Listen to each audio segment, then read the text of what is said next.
আশা করি এই সমস্ত তথ্য আপনাদের সব সময় অটিজম সম্পর্কে আমাদের প্রচলিত সমাজে যে ভুল ধারণাগুলি আছে এগুলো ভেঙে দিতে সাহায্য করবে। এই সমস্ত তথ্য বিভিন্ন রিসার্চ জার্নাল থেকে সংগ্রহ করে একত্র করে কম্পাইল করে আপনাদের সামনে উপস্থিত করলাম।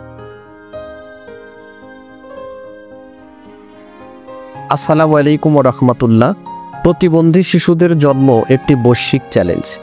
বিশ্ব স্বাস্থ্য সংস্থা বা WHO অনুসারে বিশ্বে প্রায় 1.3 বিলিয়ন মানুষ অর্থাৎ মোট জনসংখ্যার প্রায় 16% কোনো না কোনো ধরনের প্রতিবন্ধকতার সম্মুখীন।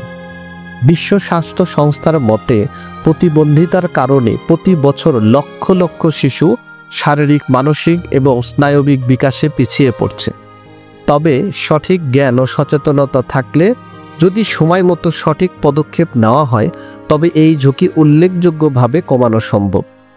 আজকে আমি এই ভিডিওতে প্রতিবন্ধী শিশুর জন্মের সবচাইতে উল্লেখযোগ্য কারণগুলি এবং কিভাবে আমরা হোমিওপ্যাথিক ওষুধ দিয়ে এগুলোকে সমাধান করতে পারি তা নিয়ে ইনশাআল্লাহ আলোচনা করব। প্রতিবন্ধী শিশু জন্মের ঝুঁকি কমাতে হোমিওপ্যাথি অত্যন্ত নিরাপদ, কার্যকর এবং সময় উপযোগী একটি পদ্ধতি। প্রাক গর্ভবতী থেকে অর্থাৎ গর্ভের ধারণের আগে থেকে শুরু করে শিশুর জন্ম পরবর্তী যত্ন পর্যন্ত বিভিন্ন ধাপে হোমিওপ্যাথি সহায়ক হতে পারে। আধুনিক গবেষণা ও বিজ্ঞানসম্মত তথ্যের ভিত্তিতে এবং বিভিন্ন রিসার্চের তথ্য অনুযায়ী হোমিওপ্যাথির প্রতি রোগীদের আস্থা দিন দিন বৃদ্ধি পাচ্ছে। এখন আমি প্রতিবন্ধী শিশুর জন্মের প্রধান কারণগুলো এবং এর হোমিওপ্যাথিক সমাধান নিয়ে আলোচনা করব।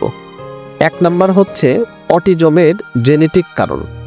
অটিজমের প্রধান কারণগুলির মধ্যে জেনেটিক ফ্যাক্টর খুবই অন্যতম। বেশ কিছু জিন অস্বাভাবিকতা এবং জেনেটিক পরিবর্তন অটিজমের সাথে সরাসরি সম্পর্কিত। পরিবারে অটিজমের কোনো পরিচিত ঘটনা থাকলে অন্যান্য শিশুদের মধ্যে অটিজমের ঝুঁকি অনেক বেড়ে যায়। রক্ত সম্পর্কিত বা নিকটাত্মীয়দের মধ্যে বিবাহ শাদীর ক্ষেত্রে অটিজমের সম্ভাবনা বেড়ে যায়, যা একই জেনেটিক কোডের ভূমিকা নির্দেশ করে। বিভিন্ন প্রমোজনাল মিউটেশন অটিজমের সাথে যুক্ত থাকে, যেমন fragile X 22q13 deletion, 1q21.1 micro deletion, chromosome 18 deletion. এই বিভিন্ন ধরনের মিউটেশনগুলির মাধ্যমে শিশুর মধ্যে মেধা প্রতিবন্ধকতা, বিকাশের বিলম্ব এবং আচরণগত সমস্যা দেখা দিতে পারে।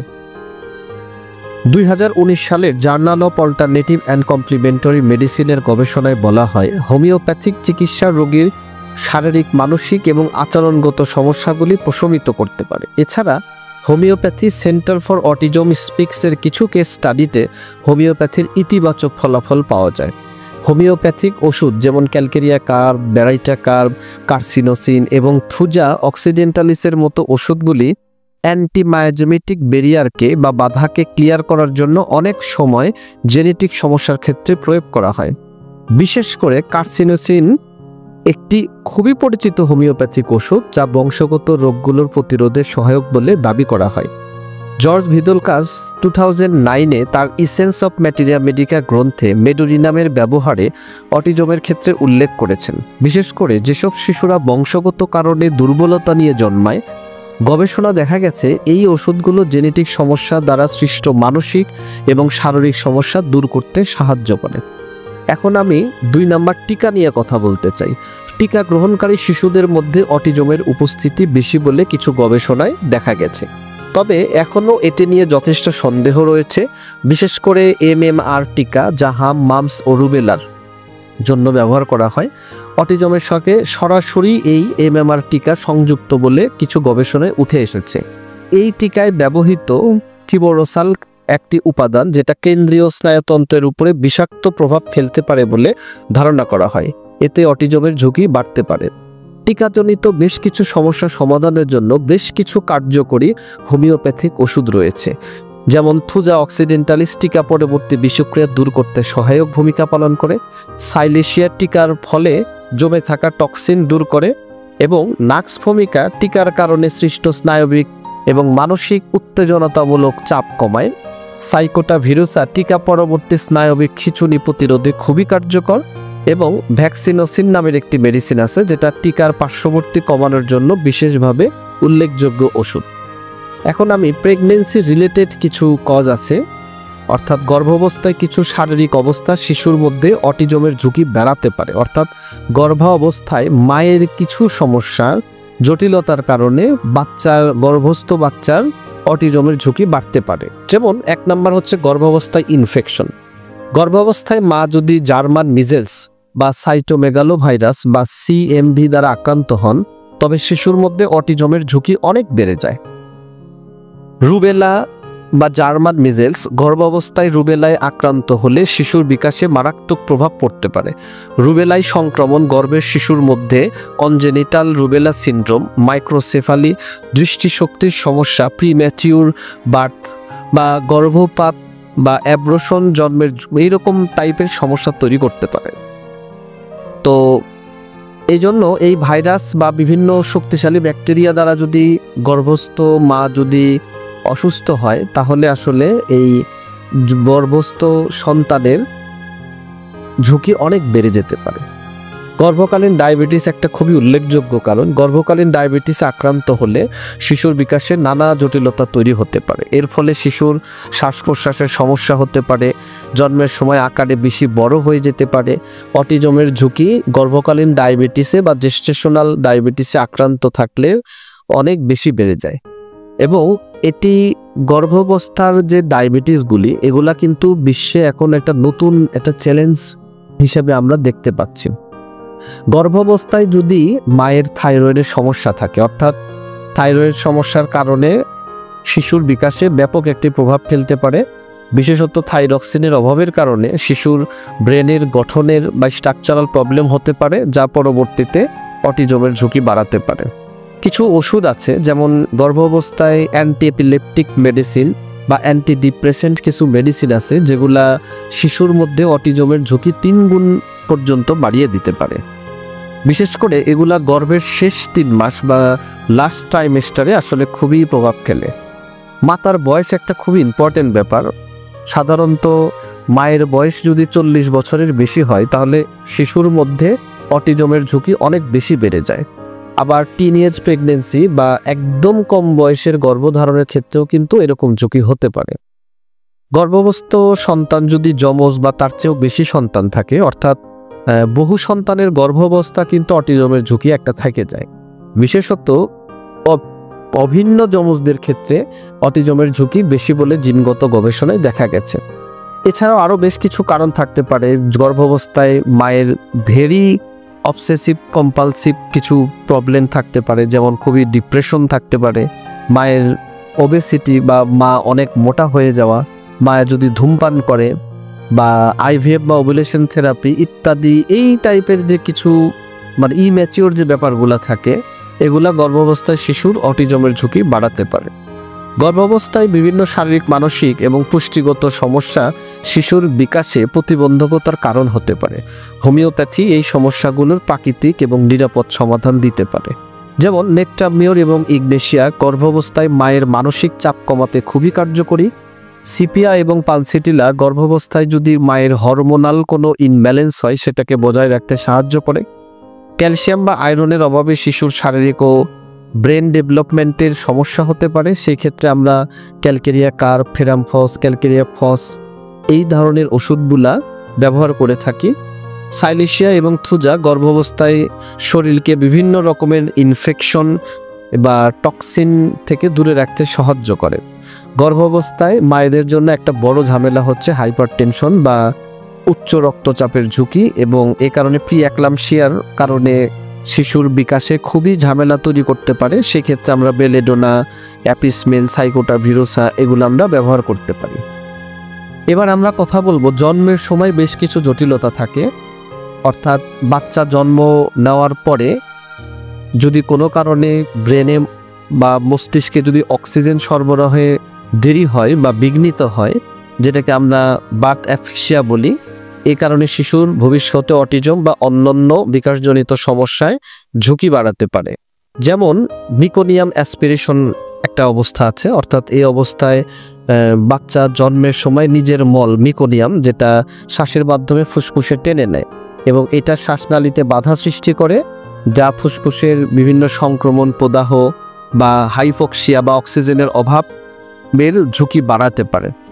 প্রলং বা অবস্ট্রাক্টেড লেবার, দীর্ঘায়িত প্রসবের ফলে শিশুর হৃদস্পন্দন কমে যেতে পারে বা শিশুর বডিতে হাইপোক্সিয়ার সমস্যা তৈরি করতে পারে, অর্থাৎ মস্তিষ্কে অক্সিজেন সরবরাহ বিঘ্নিত ঘটতে পারে, ভবিষ্যতে মানসিক সমস্যা তৈরি করতে পারে।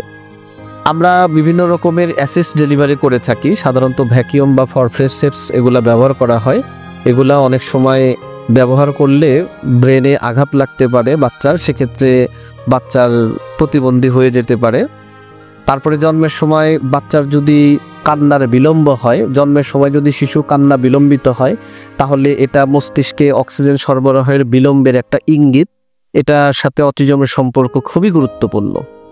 আম্বালিকাল কর্ড অ্যারাউন্ড নেক, অর্থাৎ গর্ভাবস্থায় বা প্রসবের সময় যদি শিশুর গলায় নাভির জড়িয়ে থাকলে শ্বাসরোধের কারণে, যেটাকে আমরা ফিটাল ডিস্ট্রেস বা অক্সিজেনের ঘাটতি বলছি, এরকম সমস্যা দেখা দিলে অটিজমের ঝুঁকি বাড়াতে পারে। জন্মের সময় হাইপোগ্লাইসেমিয়া হওয়া, অর্থাৎ নবজাতকের রক্তে গ্লুকোজের মাত্রা কমে যাওয়া, এটা শিশুর মস্তিষ্কে অক্সিজেনের প্রবাহকে বাধা সৃষ্টি করতে পারে, যে কারণে অটিজম হতে পারে। হাইপোগ্লাইসেমিয়ার একটা দীর্ঘ সময় ধরে চললে রক্তের মধ্যে অনেক ক্ষতি হয়ে যেতে পারে ব্রেনের মধ্যে, যে কারণে রোগীর বাচ্চার ইপিলেপসি ডেভেলপ করতে পারে, ব্রেনের কিছু স্ট্রাকচারাল চেঞ্জ হতে পারে, বা বাচ্চার অটিজম বা সেরিব্রাল পালসি এই ধরনের সমস্যা তৈরি করতে পারে। জন্মের সময় জটিলতা প্রতিরোধে হোমিওপ্যাথিক চিকিৎসা খুবই গুরুত্বপূর্ণ ভূমিকা পালন করতে পারে, বিশেষ করে কার্বোভেজ এবং ওপিয়াম এবং অ্যান্টিমটাট।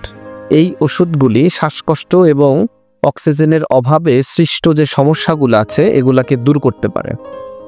এছাড়া আর্নিকা এবং হাইপেরিকাম নামের দুটি ওষুধ আছে, যেগুলা আঘাত এবং স্নায়বিক সমস্যা নিরাময়ে খুবই সহায়ক। বিশেষ করে বাচ্চা যদি জন্মের সময় মাথায় আঘাত পায়, তাহলে আমরা নেট্রাম সাল্ভ খুবই স্পেসিফিকলি ব্যবহার করে থাকি। অনেক সময় আমরা এটা দিয়ে অনেক বড় সমস্যাকে সমাধান করতে দেখেছি। কলোফাইলাম এবং জেলসিমাম, এই দুইটা ওষুধকে আমরা সাধারণত প্রসবের টাইমটা যদি ডিলে হয় সেক্ষেত্রে আমরা ব্যবহার করি। সাইলিশিয়া এবং হিপার সালফার জন্মের সময় বাচ্চাকে ইনফেকশনকে রোধ করতে সহায়তা করে। ক্যালিফস এবং ব্যারাইটাকার প্রিম্যাচিওর শিশুদের শারীরিক এবং মানসিক বিকাশে সহায়ক হয়। এছাড়া জন্মের সময় যদি বাচ্চা কান্না করতে বিলম্ব করে, সেক্ষেত্রে আমরা অ্যাকোনাইট ব্যবহার করি। জন্মের সময় প্রস্রাব ও পায়খানা আটকে গেলে নাক্স এবং কোস্টিকামের মতো ওষুধগুলি আমরা ব্যবহার করতে পারি। সাইলিশিয়া এবং হিপার সালফ জন্মের সময় খুবই, যদি বাচ্চা ইনফেকশন খুব হাইলি ইনফেক্টিভ হয়, সেক্ষেত্রে আমরা ব্যবহার করতে পারি। এবার আমরা গাট রিলেটেড কজ আছে কিছু। অটিজমের সাথে আমাদের পেটের সমস্যার ঘনিষ্ঠ সম্পর্ক আছে, বিশেষ করে গ্লুটেনের প্রতি হাইপার সেন্সিটিভিটি, লিকি গাট সিন্ড্রোম এবং অন্যান্য অন্ত্রের সমস্যাগুলি শিশুর আচরণকে খুবই প্রভাবিত করে।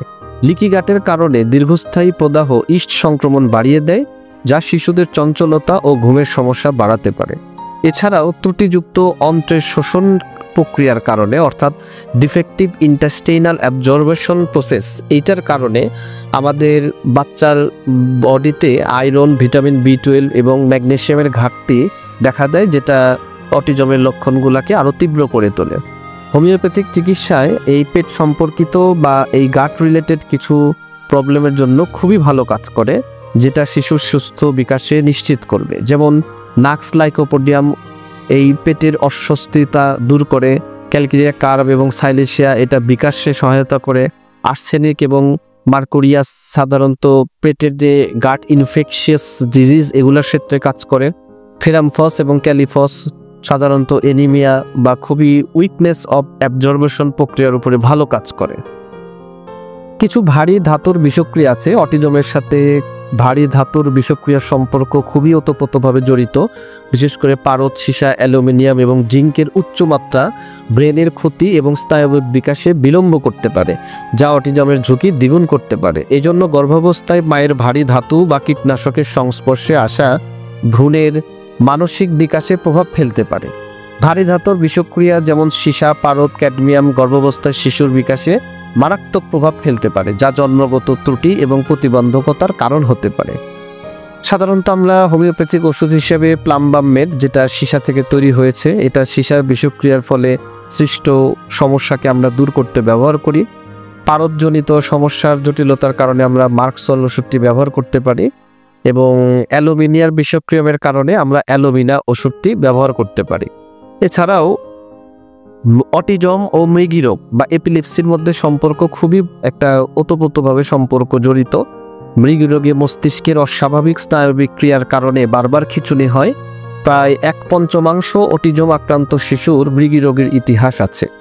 মৃগী আক্রান্ত শিশুরা অটিজমের ঝুঁকিতে থাকে এবং অটিজম আক্রান্ত শিশুদের ব্রেনে এমন পরিবর্তন থাকে যা খিঁচুনির প্রবণতা বাড়ায়, বা অটিজমের সাথে খিঁচুনি আপনি দেখতে পাবেন, বারবার ঘন ঘন দেখতে পাবেন।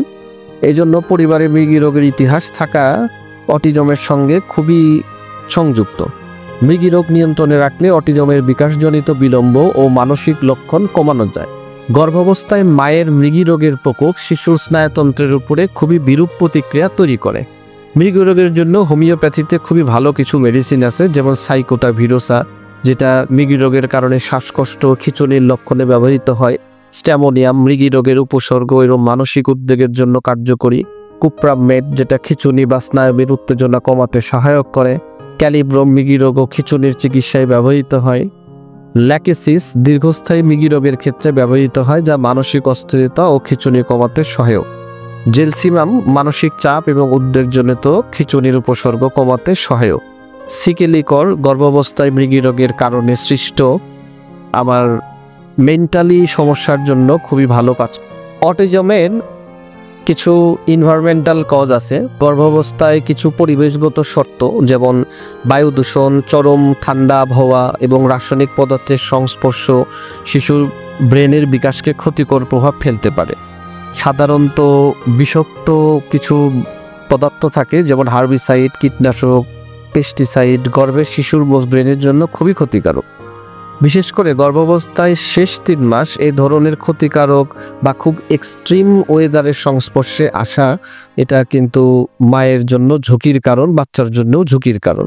তাই পরিবেশগত নিরাপত্তা গর্ভাবস্থায় থাকা অত্যন্ত জরুরি। বায়ু দূষণের কারণে যদি শ্বাসকষ্ট, অ্যালার্জি বা স্নায়বিক সমস্যা হয়, সেক্ষেত্রে আমরা কার্বোভেজ, অ্যান্টিমটার্ড, ক্যালিব্রোম, সালফার এবং আর্সেনিকের মতো মেডিসিন ব্যবহার করে থাকি।